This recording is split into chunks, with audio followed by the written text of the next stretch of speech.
Hey, are you considering planning a destination wedding, but you're not sure where to start? We get it. I'm your host, Jennifer Milburn, co-owner of United Travel LLC, a luxury boutique travel agency specializing in all-inclusive destination weddings in the Caribbean, Mexico, and Costa Rica.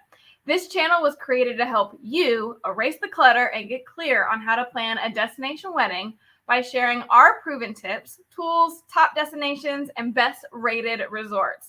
We hope to inspire you and make your planning experience fun, straightforward, and organized. Welcome to our channel. So today I want to talk to you about why exactly you want a destination wedding and the things that you probably should be asking yourself. So I have 3 things for you to consider before you actually commit to this whole destination wedding thing. So the 3 things to consider are why do you actually want a destination wedding in the first place? Let's talk about your guest list and the guilt that may possibly come with it. And lastly, we're going to talk about the contracts and how they guarantee things for you. So let's first talk about why do you specifically want a destination wedding in the first place? So there's so many different reasons why we find that people want destination weddings. Maybe it's something you saw in a movie, or you just watched something on Netflix, or you saw it on social media.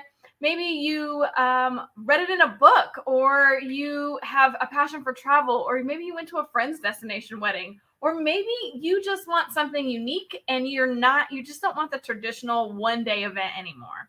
So typically we find that there's 3 different types of couples who usually fall into the category of they should have a destination wedding. Now there's of course there's more. There's always caveats to everything, but these are typically the 3 types of couples that we see that are perfect for destination weddings. The first one is the wanderlust couple. So that was totally me and John. We started traveling and it was just the way that it had to be, right? So this is the couple who absolutely loves to travel. They love the beach. They love being outside. They adore new experiences. And it's just kind of what they've always envisioned and dreamed of for their special day. They couldn't imagine themselves being in a ballroom or a country club with guests that they have no idea who these people are. Like their parents invited them and they're like a coworker from 3 jobs ago, or they've retired, or it's cousins that you've never even met before that you had to put on your guest list, right? So that's the first one. It's kind of self-explanatory, but that's really where we found. We love travel. So if you absolutely love travel, a destination wedding is going to be for you. The second type of couple that we find that are great for destination weddings are the couples who want to save money. Now, I'm not talking about like you want to be super cheap and frugal on your wedding. I'm saying that your dollar goes a whole lot further in Mexico, the Caribbean, Costa Rica. And while you may spend the same amount of money, like dollar-wise on paper, you may spend the same amount of money for your destination wedding versus a local hometown wedding. Remember this, you're getting a few days versus a few hours for that hometown wedding. So your money really does go a whole lot further for you. So if that's something of value for you, it's going to be perfect. Plus, your location is already breathtaking anyways, so you don't have to spend a ton on decor if you don't want to, right? It's not just a blank ballroom where it's a blank slate and you have to start from scratch, right? And the third one is maybe you already live far away from family, or your family lives far away from you, and travel would be required regardless. So if people have to travel anyways, whether it's you traveling to your family or your family traveling to you, why not have an exceptional experience at a much better value, right? So everything that your guests will need is already all in one place. They're not going to need rental cars. They don't have to worry about finding restaurants. Their hotel, entertainment, food, drinks, all included in one. Plus they get a few days to spend with you, right? It also helps to really narrow down the guests that you actually want to be there to celebrate with you, right? Because going back to having that wanderlust couple, or even kind of just a couple who wants to save money, right? Your parents probably aren't going to ask you to invite their coworkers that are 3 removed or a cousin that's 5 removed to come to a destination wedding. So it really helps to narrow down your guest list for you, which ties back into number 2, which is saving you some money, right? So ask yourself, where do you fall into this? Why specifically do you want to have a destination wedding? Is it because you're just a wanderlust couple anyways? Travel is going to be required no matter where you have your wedding, or is it because you want to save a little bit of money? You want to get more bang for your buck. So, or is it something else? So ask yourself those questions. So let's talk about the second thing to consider, and that's your guest list and the guilt that may come along with inviting people, right? So the guilt of, is this the right choice? Am I being selfish? Am I asking my guests to spend too much money to come to my wedding? So those are all valid feelings, and it goes through every destination wedding bride's mind, including mine. John and I are also a destination wedding couple, so we had all of this going through, but it really came down to the fact of one key thing that we did that really got rid of all of that guilt and erased all of that, and is that we got the buy-in of our key guests. So the people that absolutely wanted to be there. Now, we did this a little bit backwards, and we don't recommend this to our couples, but we sent out our save the dates first before we locked in anything, just to get an idea of who was actually going to come to the wedding. So then we had an idea. We had the date in mind, but this was also 6 years ago, and it's a totally different ball field that you're playing in these days. So totally don't recommend sending out the save the dates first, but you could absolutely start to put some feelers out there. But we got the buy-in of the key people. And what I mean by key people, those are your parents, those are your friends and family members that are super, super special to you, that you absolutely couldn't imagine your wedding day without them, right? Maybe you're thinking about having a big bridal party. So making sure you get the buy-in of all of those. Don't necessarily recommend having a huge bridal party, but that's a whole nother conversation. So when it comes to, once you get your buy-in of your guests, what actually gets in the way of your guest list for your guests? And it's 2 things, and it's time and budget. Other than that, there is nothing else standing in the way. Quite honestly, if you even offer to pay for them to come for free, there may still be hesitation, and there's still people who may not come even if it was free. So how do we kind of get around this time and budget thing? So first, with the time, what you want to do is you want to give your guests enough time to plan for their own vacation. Now, that's the key word here, is vacation. While they're coming for your wedding, this is going to be a vacation for them too. Most people do one big vacation a year, and you're asking them to spend their vacation time with you for your wedding. So while this is for your wedding, it is vacation time for them, right? So this is why typically most destination weddings are being planned 12 months in advance. And that's just literally to give your guests enough time to plan and decide that if they want their time and their money to be spent with you specifically for their vacation, right? Because quite honestly, a destination wedding could be planned in like 2 months. Like, give me 2 months, 90 days, 60 days, and we got you covered. But we give that time for your guests to be able to make arrangements, set aside the time, and plan ahead, right? So because we're giving them plenty of time to actually even think about it, you're also going to be able to give them all the information that they absolutely need about your destination wedding all up front. And we're going to tell them how much this is actually going to cost them for a minimum of 3 nights. Okay. So 3 nights is the key number, right? That's where most resorts require you to have 3 nights. And let's be real, nobody is flying to the Caribbean or Mexico or Costa Rica for like an overnight trip. It happens, but it's definitely not the norm. But your guests also have the options and the flexibility to go longer if they want. So typically it's 3 to 7 nights that you give them the option. But that's where resort perks are going to kick in for you. And it doesn't put a huge financial burden on their budget either, because if they want to go longer than 3 days, they totally can. It's up to them, right? So once you do all of these things, right, you give them the time, you've presented all of the information all up front, the guilt is totally gone, right? And your guests can either do it or they don't do it, right? You've already got the key buy-in from your key guest, or you've got the buy-in from your key guests. And then the rest of them, it is what it is, right? And honestly, not everyone that you invite is going to come to your wedding anyways. Even if you were having a hometown wedding, not everybody is going to come. But you're giving them 10 to 12 months to plan for, on average, a 4 to 5 day trip to come to your wedding. And in our experience, about 40 to 60% of the guests that you've actually invited will attend because they have all that info up front. So there's no guessing, there's no unknown, there's no fear, and there's payment plans with low deposits. So it's super easy for them to be able to make that decision. It's not a hard decision. They're either going to do it or they're not going to do it, right? So like I said, once you have the buy-in from your most important guest, there's no guilt for anyone else because, like I said, they're going to figure it out. And at the end of the day, here's the deal. You have to be okay if you have 20 people there. You have to be okay knowing that you're going to have an amazing time, no matter, as long as you have those key important people, right? You're going to have an amazing time. And it's honestly about the celebration of your love for each other, right? So remember, this is their vacation and you're making it affordable and straightforward for them so that it's easy for them to make the decision of whether or not they can go or not. And again, it's about the key players and then everybody else are just bonuses. Now, when I say affordable, let me just touch on that really quickly because keep in mind that affordable is very relative to the person.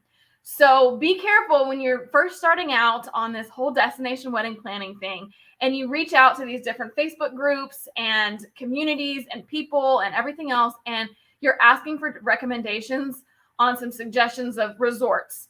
But keep in mind that some of these may not be in line with your vision, the experience that you want for you and your guests, and what you actually consider to be affordable. So you need to understand that affordable means for your specific circle, right? And that is going to be totally different than somebody else's circle, okay? But you need to know what affordable means for your circle, but it also doesn't compromise what your vision is for your wedding, right? And what I mean by that is maybe you've got a champagne budget and the rest of your friends have a beer budget. Or maybe you guys are all in line and you all have the champagne budget. So you just have to know what your specific circle is and be careful, again, asking for those recommendations because affordable is totally relative to whoever you're asking. So it's important to understand that for your specific circle, right?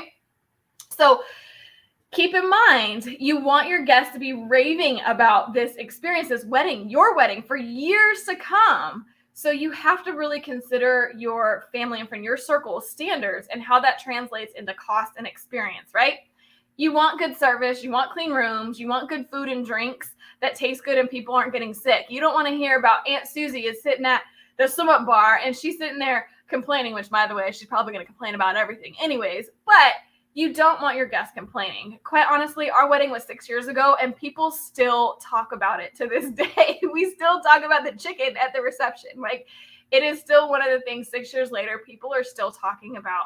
And that's the experience that you want to have, right? And keep in mind that not all inclusives are created equal. And not all inclusives that are great for like a quick getaway or a honeymoon or a group trip or a girls trip or whatever aren't always a great choice for your destination wedding either. So you have to consider all of those. So ask yourself this last question to kind of wrap up the second point of your guest and that guilt is ask yourself, as long as you have the buy-in of the most important guests, are you going to feel comfortable with your remaining guest list as a bonus, right? So let's say you invite 100 guests and only 20 come. Are you going to be happy with that?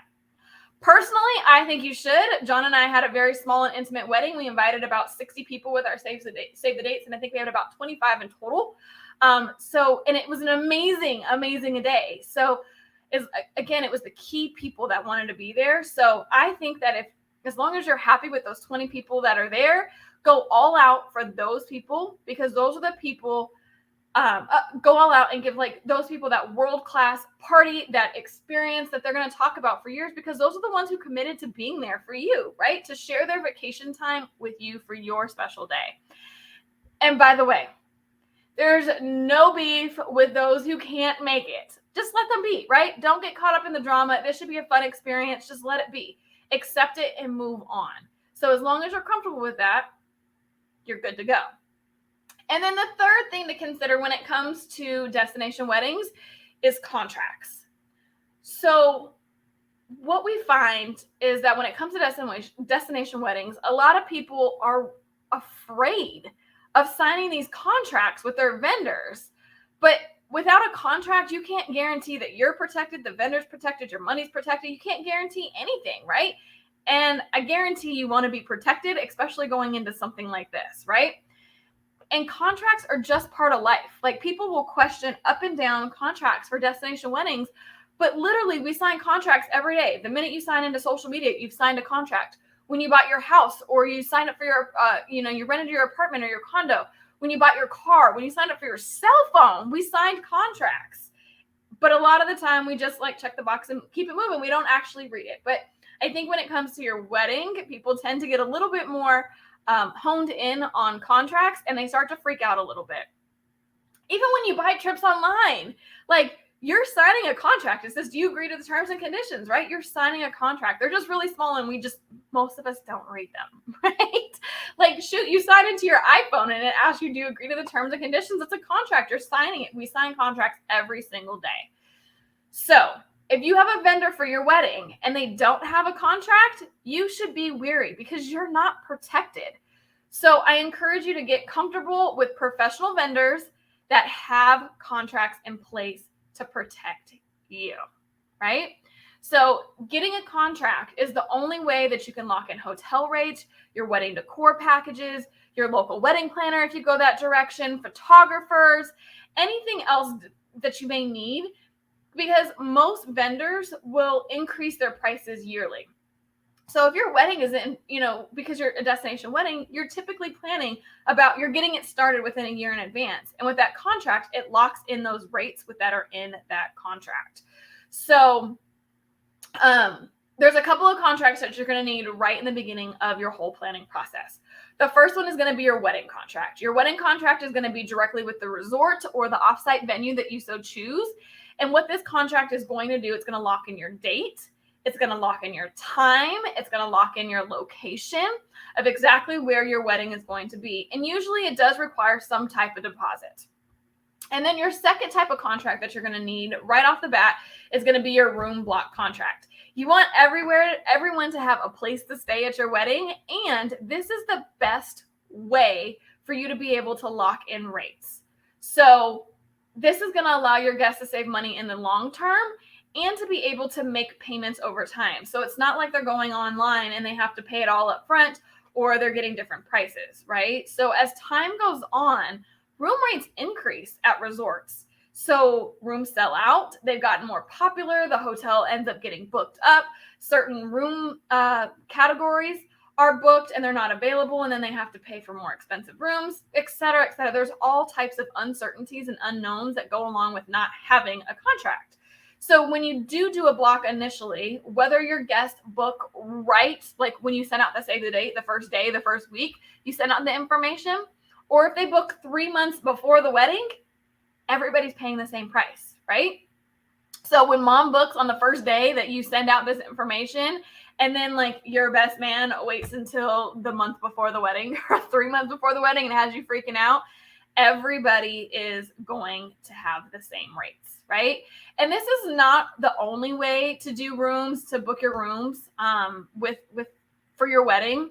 But honestly, in our opinion, it is the most convenient and the most cost-effective way to save your guests money and you, because this also allows for price matching. So as long as it's not some fluke like one day Black Friday sale deal that happens at some of the resorts, and rates have actually dropped for the time that you have your room block, we can go and negotiate on your behalf. However, if everybody has gone in their own directions of booking, it's going to be a nightmare, right? To get people to price match, and then they're talking at the swim up bar, and then they find out that somebody paid less than they did, and everybody's upset, right? So we can negotiate on your behalf, and everyone gets to take advantage of it, whether they booked right at the beginning or they haven't even booked their room yet. So there's a legitimate price drop. We can match that. It also is going to give your guests the flexibility for their deposits. They're typically low deposits. They've got payment plans, so everybody can give up their Starbucks for a little while while they pay for their trip over time, right? And then there's also much better perks for you, which means money back. That depends. And of course, these perks, there's that's a whole nother subject as well, but the perks do depend on the location, the resort, the season, things like that. So lots of disclaimers, but the room block gives you better perks. So those are the 3 reasons, right? Why should you actually consider it? Your guest list and the guilt that may come along with it, and then your contract that you absolutely need. So now you may be probably asking yourself, well, Jennifer, who in the heck do I hire first for my planning team? Do I go to the resort first? Do I go to an online travel agency? Like, do I just go to Book to Expedia and just hope for the best? Or do you actually go to a destination wedding expert and or specialist who does this for a living and is on top of the ever changing landscape of travel so that you have that additional security and guidance from day one? Of course, we always recommend looking and exploring for that destination wedding expert, because here's the deal. Most couples don't even know what destination to even choose from, like what country to choose from, which one even makes the most sense, right? Because you may be thinking, well, I want to go to the Dominican, but most of your family is coming from California, and that's it's like a 24, it's a red-eye flight. It takes forever. There's going to be 2 flights involved in it. It's a nightmare. So going from a 3-night stay is just not logistically isn't the best option, right? And so it's exploring all of those different things, what makes sense most for your guests as far as the location. And a lot of the times couples really immediately just want to dive right into what's the best resort when they don't even know the country they should be going to, in the wedding packages. And you're left feeling unsure. You're not confident in your choices because everything is just starting to sound and look the same, and you're ready to rip your hair out, right? And so we are going to help our clients navigate through all of that and discover answers that you probably didn't even know that you needed to even consider, right? So this should not be a stressful time for you. It should be fun. It should be exciting. And you don't have to do this alone. So here's the caveat. If you've already figured out your destination, if you've already figured out the resort too, and you're confident with that and you feel good in it, that's awesome, because you have completed what most of our couples say was the hardest part. But all the rest of it, the room block, like, we can help you figure that all out for you. You don't have to do this by yourself.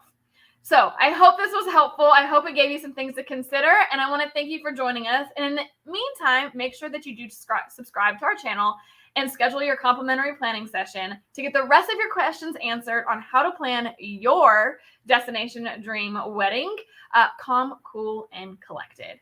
Until next time, we will see you later.